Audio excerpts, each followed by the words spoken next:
Okay, cool. We got the pair there. Wonderful to have them together. Thank you, Flor. So there, I love conceptual poetry, concrete poetry. We have a huge history of concrete poetry in South America, in conceptual art from the 60s, and that with this other piece with text on the wall and the floor, or just blank sheets on the floor, I don't know, called changing name piece. So talk a little bit about this, Yeah. language and conceptualism in the works, Hmm. whether in this case it's papers, it's works on a space, Yeah. directly dialoguing with the history of conceptual work, and yeah. Yeah. First, the first image at our left is me selling some voile for my name. As you might have noticed, I've already sold them. And it was some sort of conceptual score in order to change my life until I die. But mainly, it's also like a uh, process about what I was saying at the very beginning of this discussion is just like I'm not uh, individual who's doing performance in front of someone. Is I've been like in print with a lot of others, performance artists, and a way of like cursing my name or just like getting rid of my Mhm. name is just like by selling some foil, some letter of it. So like it's a long process of erasing me, or Mhm. Mhm. it's in this idea, and the changing name piece. It's more like a literature based or text based approach. That what you can see on the wall, like those three big sheet, is a Yeah. form that you need to fill to ask the Canadian government in order to change your name. So Mhm. I've asked to change Mhm. my name for Smithy. What is his name? First name is John Smithy. My God, I need to double check. Mhm. Mhm. That's a name that you use for a long time uh, that you can Alan Smithy. That you can use in cinema in Hollywood in order to disavow your contribution to some movies. So, like in the generic at the end, you can see like some Alan Smithy, and Alan Smithy is just like um, a name that you can like have as a persona to like erase your own name in the generic at the end. And it was stated as it for a long time. It stopped being used in uh 20 like at the beginning of the this century, and so it's kind of a it's no more something now, but it's Mhm. uh I've I've asked the Canadian government to change my name for Mhm. Alan Smithy in order to be no one. And Right. like all the text was kind of really interesting because I was saying that the first authority that being that came from outside of you is like by naming you, and the first one who have like the authority on it, it's your parents, and you're Mm. stick to this name for the rest of your life, even Yeah. doesn't even if it doesn't stick to you. I mean, like if you don't like it, or Yeah. I know it's totally different for trans people, but Yeah. it's pretty much the same The same legal process. exactly, yeah. Right, Yeah. right. Oh, that's wonderful. Yeah, I did not know about this Alan Smithy deal. Yeah. That's so interesting. It's like, you know, uh, I mean, we could like, for instance, take, it's like the anonymous name. It's like the Yep. NN, nobody, no one, but I didn't know about that. It comes from the film, from you mentioned something from. It comes from where that Um, convention of Alan Smithy. It certainly is Anglo-Saxon, English based, but yeah, that came from that's a pseudonym that you can use in the film industry, in but the film industry. yeah, and that's also an acronym for like n the nobody, or like if you rearrange the letter, that's Yeah, it means another thing that it's more clear, you know. So it's yeah. no more a name, but that's a statement. Like, Right, exactly. Like in Spanish, or at least in Argentina, when we are going to refer to a person generically, or as in general, we say the Perez, Los oh, Perez, but Perez is a last name.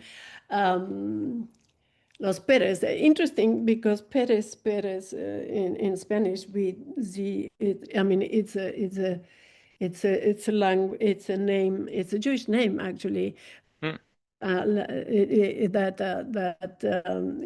From Spain, half of it has Jewish blood mixed with Arabic blood. The whole South was 8 centuries. The peoples lived together, no problem. So this converted kind of. And Sephardic Jews in the south of Europe, south of Spain, or the peninsula. So the Perez is to say, yeah, somebody like hmm. anybody, somebody like anybody. Wow. Yeah, that's very interesting. The fix for the next images we have is just another piece, but we can kind of go through that if you want to show those images, Flori. Nothing new under the sun from Hmm. 2020. It again, they are good collective images. It again sort of makes use of the spoken word, as it seems we see you screaming there. And some words on the wall, the big sheets. I don't know if those are the for whatever that is, and a book, that you seem to be Yeah. reading from later, and a screen behind you, and the many huts. The continuing kind of sort of like in the relationship of text, the printed, as of course, first the printed is Hmm. institutional, and then, yeah, Michel de Certeau talk about this. The end you use his thinking, in your thesis, something that the difference between language and kind of like the speech, the spoken Hmm. word. Hmm. And yeah. So language is like kind of like more stabilizing, institutional, as you just said about the forms, those forms. If you want to change Hmm. your name, I don't know what's going on here, but there are those elements there too. The text as a graphic, and this probably internal dialogue and critique. I don't know about artists, nothing new under the sun, Yeah. perhaps having to do again with this thing about authorship and originality. Yeah. Yeah. You almost have it. It's also like a collective exhibition where like for 1 years Oh, everybody was giving their ownership away from one specific object they have created, and they were Oh, all put into this this exhibition called Nothing New Under the Sun.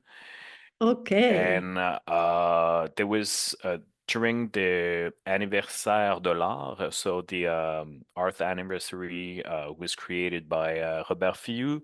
We have done our opening, and there was a series of performance where there was a bunch of different performance artists who was like taking like the score from someone else and doing like a performance or doing some sort of patchwork of different like fragment from different scores and so on. So it was just like kind of bringing like people to, I don't know, experiment my own practice in a way.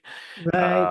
And also what I've did during this exhibition, because everything that looks more like visual art based things was Yeah, all object that being like deposit in the collective yeah, in one deposit year. there. So and 1 year. It lasted 1 year, I the mean like exhibition, the not the exhibition but the the process. yeah, exactly. Like getting rid of your authorship on Yeah, yeah. one specific piece. And like I was asking everybody during the exhibition when they enter to wear this hat, whereas it's written Ceci couvre l'illégitime, so it's kind of a Hmm. n not far away from the idea of the hat of Robert Filloux has the museum of everything, just like it covers like your brain, your imaginary, your space where Mm. like everything is like without any authorship. It's just like an Mm. imaginary space. So you could like wear this, and it was written like Ceci couvre l'illégitime. So this cover like the unlegitimate. So Yeah. it's just like because every time we speak or every time we do, it might be something from someone else who been coined under Mm. another ship. So Yeah. that's why you could wear this. And also it was read for a fact. Right. Uh it was like because my speech that you can see at the left, Mm. some sort of a reenactment of the speech of Donald Trump, Ah, where well, like everybody were wearing those kind of like yeah. fake MAGA hat while I Right. was like doing some sort of uh sound poetry by based onto the Trump speech. Mm. Uh, so yeah, like it was not like it. I was just like barely saying some moment of like the speech, but it's just like doing those blah, blah, blah, blah, blah, during Yeah, the right. speech. So it kind of destruct and deconstruct the speech of Donald Trump. While Mm. it was really amazing because like at a certain moment, like people just acknowledged the fact that they were wearing fake MAGA hat while they were like looking at a fake-ish some poetry Trump speech. And like it turns out like from this moment, like there was Mm. more and more people were just like, like having those kind of smile that you're like smiling, but also just like not smiling. So Hmm. Yeah, yeah. wow, amazing. This was a lot more than that is really incredible. So, I mean, really this thing about dispossessing Hmm. and giving up ownership and stepping outside the ownership system in general. It's kind of a movement in your Hmm. community, is it? I I mean, mean, this collective exhibition, nothing new under the sun, with having all this participation. There is, uh, uh, and as you described when first we talked about Lieu, you talked about like this community that is constantly interacting with each other That's amazing. That's how movements appear, emerge, because people are getting together and they are thinking similar things, and somebody says, "Okay, let's do that." It Hmm. sounds like an amazing exhibition and project. So you said that the process of people like giving away, objects and the ownership and authorship into the exhibition was a process that took a year, and then how long was the exhibition? The exhibition was only 1 month, but Right. you could like being part of this collective, that collective who was only like a collective for 1 years. But when Oh. you were part of the collective, you can like Mm. use those different object, different score, different piece of art in order to do another exhibition and so on. So Wow. I knew that there was some singer who have done something Oh. with like some sort of rap song, but really underground one. So Oh. yeah, based onto like some text based from this. But there was not a lot of things outside of this exhibition. Uh-huh. And the Yeah. space was where? Where was it It held? was in Lieu. Yeah, Oh, that was Lieu. yeah, it Yeah. was Oh, the last great, exhibition great. that I've done in Lieu. Yeah. Oh, you called that? You called the this project or somebody else or a group? I I was don't not remember if you mentioned. the artistic director at Lieu, but it was in 2018, Oh and yeah, yeah 2018. Sure, sure. I've done like some sort of open call to get rid of your Right, you had. authorship. Yeah. So it was Richard Martel and people that were talking to him with him No, that this it, no. it it it all went through me. It's just like Ah, you can barely see it. It's some sort of anarchist sign, but like ah, without the, do you know like there's like the hey, but it was like one I and one F. yeah, So it's yeah. like written, so it's International Factus. It was like the name of the collective from 1 years, and you can apply to International Factus to being part of this exhibition. Factors, F-A, Factus, it's like factus, like act from act in Latin, factus, like uh fact. yeah, like in French, it means Yeah. false, It means what? like Oh, falsery. false, false, false. Yeah. Wonderful. Yeah. Yeah, no, it's an amazing project, really, to create an ephemeral collective, interactive collective, and open to the possibility. I mean, giving or offering one space, but that it spreads out like insects and worms and fungus. Uh, Yeah. yeah, through a whole year, that's quite amazing. And then to have at the end of the year was the exhibition for a Yep. month. Yeah, Yep. right. That's quite amazing. Thank you so much. It's so amazing to learn about that. It's something to quote. Yeah, It's another thing. really, really, really an experience to throw out there, and do. Yeah, yeah, amazing. Um, Okay, so anyway, so we had touched on many, many things. I just want to, we have all those we talked about the absence, disappearance, invisible actions, ghost hunting. There, you've also written articles about other performance artists that do the invisible actions, or Hmm. and quote others. So I mean, I can see that there is really there a community of people questioning these things, the way of questioning history.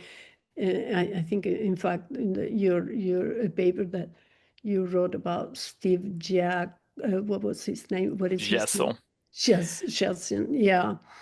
Yeah. Amazing performance artist, though. Yeah. Yes, yes. Let's look at the last two pictures. It's one double pictures that we composed. I gave to Flori, that one. That about absence, I don't know, and it does have to do with fire as well, of course. Yep. You are there without being there, or something like that. Yeah. What triggered these? Is it sounds somewhat personal, like a personal message to somebody, but a small object, But I'm not sure what's the context of Um, this writing. yeah, it's really interesting. It was during the pandemic. It was um a project organized by Marie-Claude Gendron, who's an amazing performance artist from Quebec, who's living in Montreal, and Mm, she asked a bunch of different artists to do like a series of performance in a place that they will be soon sell for, like, I think it was petroleum industry and something. mm, So like she asked for like to activists and artists to go there and do performance for one entire day, and but also to think about the fact that this place is also like kind of a shelter, an open shelter for like a lot of homeless in Montreal. mm, So I could not be there, but I've just sent this matches where mm, it's written vous étiez sans y être, so you were there without being there. mhm. Votre part du feu, so your share of the fire, and Yeah, it's just like a way to ignite something, but also like to keep because it was during the winter yeah, to keep yeah, us all warm, more yeah, like a little, I don't know, just like kind of a intricate object that I've sent to every performance artist without like telling them that it came from mm, me. It was just like a little gift. Oh, I cannot be there. You don't know me. I don't need to be like to sign anything. It's just I'm gonna give you like dispatches. And also like for a long time, it means like a way to flirt with someone, to like give mm. matches Oui, with your totally. number on it. So like it was just like tapping into that kind of folkloric things, just like a catch action, but like with no sign of myself, just like some Yeah, sort of a call for like kindness and being like all together around a fire. So yeah, that was yeah. the little action. Right, right. Amazing. So nice. Yeah. And I wanna share something with you on this from our own sort of memory and histories of action art in Argentina, South America and Argentina particularly. I want to share with you a piece by Graciela Carnevales, touching on this issue of the specter, in this case, the specter of the art object. We can see the picture, Flori. Thanks. The specter of the art object and the absence of the artist there. It's a historical piece from 1968, Graciela Carnevales. The piece name is Encierro, lockup action, and we just mentioned pandemia time. There is a sequence there. I tell you just a little bit. Of course, these images are part of an exhibition at the Hammer Museum in Los Angeles. And the exhibition was called Radical Women, Latin American Art, 1960-1985, digital archive. Well, all the credits are there. What she did is they announced the piece that is called Encierro, Lockup, and people showed up, and she had images. She had a poster that in the first image we see they are all kind of blocking the. So the place where it was called for the piece is like a commercial space with glass in the front, So everybody came, for the opening, and it was all covered with that. And once everybody was inside, she left and she locked the place. She left, she locked the place and left. And but there was a photographer, documenting whatever it would happen. It was during dictatorship. It was really risky action. Police showed up at the end also, because you can see in the other images, the people had to liberate themselves, because they were just waiting and waiting was too much. And then they broke the glass to come out, and that's where the police also came and stuff. So I just wanted to mention this. So for whoever watches this and in your community, there's a lot to investigate in the South. Amazing. And so this was 1968. Thank you, Graciela. He's an artist from Rosario. It's an amazing city close to Buenos Aires. If you come back to Buenos Aires, we will visit Rosario. I Cool. promise. Yeah. There are many performance artists. They don't care about Buenos Aires. I keep inviting some of them. They don't care. They just don't go. Best things happen in smaller communities, I tell you. Yeah. I am in Buenos Aires. I come from a small community, invisible, blah, blah. But I am in Buenos Aires because I need to just go home from the airport at once, from the airport to the house, and not having to go through another airport. Because I did think also about, when I thought of Peras de Olmo, I did think about doing it in Rosario. Oh, really? Didn't know that. Yes. There was a lot of thinking about that. Of course, there is Tucumán, but Tucumán is so conflictive, and so anyway, Rosario, amazing. So we are approaching the end. This is the coda of our encounter, and I call it Cher Fantôme, dear ghosts. And we are going to. I invite you now to do a little action, very, very, very, very short. In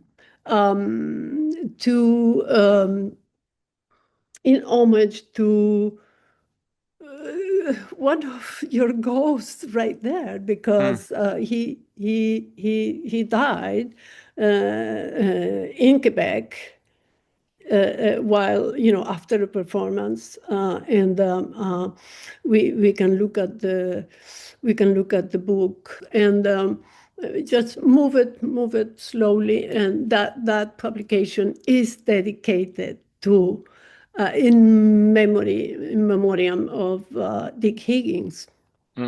He died that year there, and said after a performance on Sunday, right next after the law. I think it was 1 week festival. So yeah. Right. After that week. Can you move the images up? Yeah, like that, and just keep moving it, because there are photos there, and of course it's dedicated to him. that is him in the middle, Mm-hmm. Dick Higgins, and then you can keep moving. There are other images interesting to see. And people, you can acquire this online. If you go into the site, look at it, there's people there. uh, Wilson, Martha Wilson. And anyway, Dick Higgins there again. So a little action in homage to Dick Higgins. Is the score of the from the dungeon music pieces that he wrote. Uh, it's um, it's dungeon music number 17. Okay. Yeah, and we will do a little something there, a few seconds, because it's intense, but we will see if we can do it as intense as possible. And I will read that what one of his daughters said about watching him perform this piece once. In the living room, it's a memory of a child, Hannah Higgins, one of his two daughters. She was very, very young, maybe 4 years old or something. And saw him, yeah, like coming downstairs. He's, in the living room, there is a bunch of friends of that artist, and he performed this score. She would know that later, but her memory is of that, of what said. It was like watching a parent being sawed in half. And then she says something so interesting, because she's also, of course, has such a legacy with the father and the mother, artist, Fluxus artist, and Mm-hmm. artist herself. She says, you cannot interrupt the relationship between a person and a body that is screaming at the top of its lungs. Mm-hmm. Okay, so you know, interrupt the relationship between the person and the body of that person in a very, very, very intense act. In this case, is screaming. Okay, Flori, thank you so much. Let's put the video diptych that you nicely prepared with and in there we have an artist from Hungary. I don't know, but I couldn't find. Oh, her name is Victoria Monhor. She's an art historian, and she loves performance art, but that's the only thing I saw. There aren't too many things about this score, number 17 of dungeon music, being performed by others for reasons probably related to, the testimony of his daughter that I just mentioned. And the other Mm-hmm. person first is Dr. Jeffrey Gardner, who's an artist and researcher in Australian Institute of Music. So for this, we have 30 seconds. Um,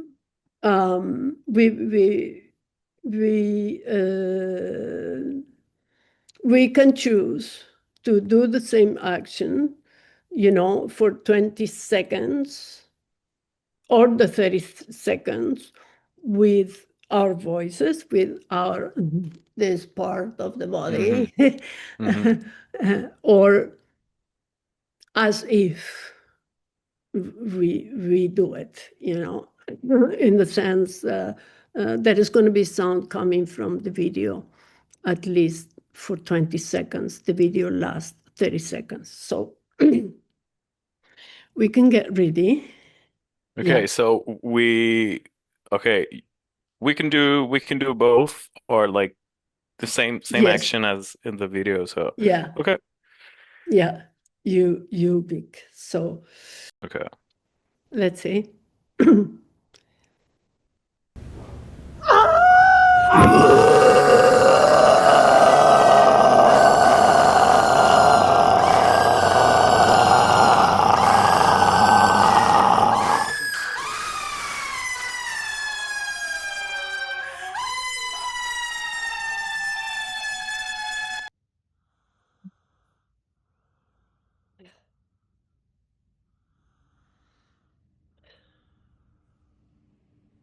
Okay. Thank you, Flor.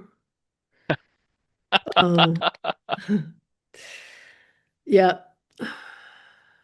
Anyway, there is just a very, very, very final question from you, for you, Yep. from our dear phantom, our dear ghost of today, Dick Higgins.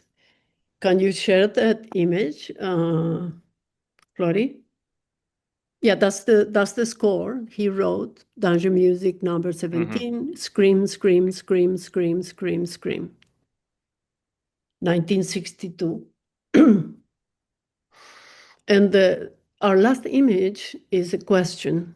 It comes from a piece called, it's male piece, and it's called 13 Serious Considerations from 1979. It says, when you influence yourself in order to match your self-image, what becomes of your freedom? Which is more crucial to your inner life?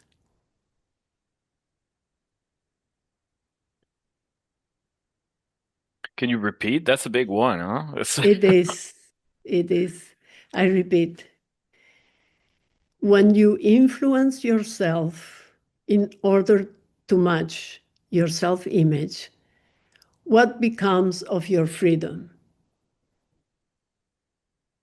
Which is more crucial to your inner life? It's like two questions about, Yeah.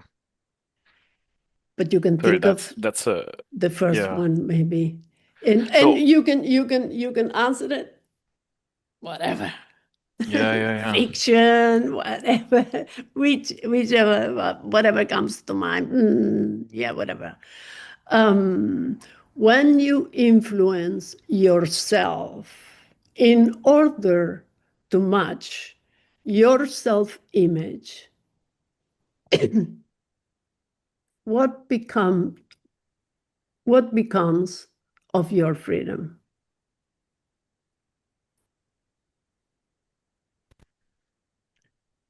Uh,